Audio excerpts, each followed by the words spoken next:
अत्यंत नाही, आता कोण व्यवस्थित चालली नाही म्हणणं बरोबर नाही. 55 मिनिटं चेअरमन नावीद मुश्रीफांनी सगळा अहवाल दिला. 5 वर्षाचा पूर्ण कारभार त्यांनी सांगितला. विरोधकांनी शांतपणे तो ऐकून घेतला, याचा अर्थ त्यांना मान्य. दुसरं, 47 प्रश्न सभासदांनी टाकली होती, त्याची सविस्तर उत्तरं एमडीने 1 तासभर या ठिकाणी दिली. विषय असा आहे की जी त्यांनी प्रश्न टाकले होते त्याची उत्तरं दिली होती, आणि म्हणून चेअरमननी स्पष्टपणे सांगितले की तुमच्या सगळ्या प्रश्नाची उत्तरं दिलेली आहेत, त्यामुळं कुठली उत्तरं अनुत्तरित आहेत असं नाही आहे. राजकारण इथं होता कामा नये, यासाठी हा प्रश्नाची उत्तरं देऊन सभा व्यवस्थित या ठिकाणी पार पाडल्या. मला वाटतं आता या चर्चेत जाण्यापेक्षा 5 लाख शेतकऱ्यांशी निगडीत हा गोकुळ दूध संघ आहे. आम्ही ज्यावेळी सत्तेत आलो त्यावेळी 2 रुपये किमान देतो असं म्हणलं होतं, ते 13 रुपयावर या ठिकाणी आम्ही दूध दरवाढ दिली. ज्या अनेक योजना चेअरमननी 1 तासाच्या भाषणामध्ये सांगितल्या आहेत, ह्या 5 वर्षाच्या कार्यकालामध्ये झालेल्या. मग सोलरचा प्लांट असू दे, पशुखाद्याचा विषय असू दे, किंवा गाई म्हशीला दूध दरवाढ देण्याचा विषय असू दे, हे सगळे उपक्रम गेल्या 5 वर्षात एकत्रितपणे आम्ही जे सत्तेत आहोत आमच्या सगळ्यांच्या माध्यमातून या ठिकाणी झाले.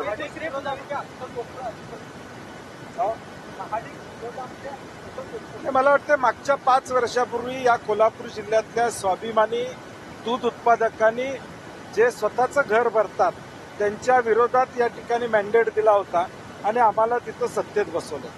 5 वर्षामध्ये आम्ही सर्वांना विश्वासात घेऊन चांगला कारभार तर केलाच, परंतु दूध उत्पादकाला न्याय देण्याचं काम आम्ही केलं.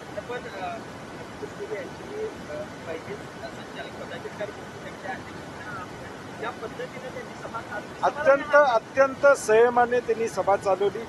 विरोधकांशी आधी चर्चा काल परवा त्यांनी केली, त्यांचे सगळे प्रश्न समजून घेतले. त्या प्रश्नाचे तुम्ही जर 49 प्रश्न बघितले तर त्यातले विरोधकांचे प्रश्न जवळजवळ 25 आहेत. त्या सगळ्याची उत्तरं एमडीने दिली.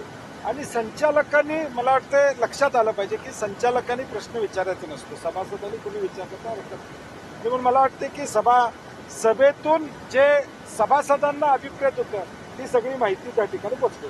मागील 4 वर्षांपासून या सभेत सर्वत्र संदेश पाटील यांच्यावर होता, मात्र या सभेतला रोज मुश्रीफ विरुद्ध महाडिक अशा पद्धतीचा. मला वाटते त्यांनी थोडी परिपक्वता दाखवायला पाहिजे होती आजच्या सभेमध्ये. काल त्यांच्याशी चर्चा झाल्यानंतर किमान काय म्हणतो आपण, तो एक मेसेज देण्याच्या दृष्टीनं, प्रोटोकॉलच्या दृष्टीनं पाळणं अपेक्षित होतं. कारण की चेअरमननी त्यांच्याशी बोलणं झालं होतं, चेअरमन त्यांच्याशी बोलले होते, त्यांच्या प्रश्नाचं समाधान केलं होतं.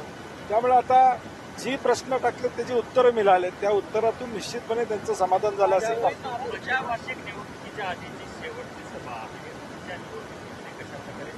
मला वाटतं शेवटी आज जिल्हा परिषदच्या निवडणुका व्हायच्या आहेत, महापालिकेच्या निवडणुका व्हायच्या आहेत, नगरपालिकेच्या निवडणुका व्हायच्या आहेत. पाणी बरंच वाहून या ठिकाणी जाणार आहे. आज त्याच्यावर चर्चा करण्यापेक्षा दूध उत्पादकाला पुन्हा न्याय मिळवून देण्यासाठी आम्ही सगळे सज्ज आहोत.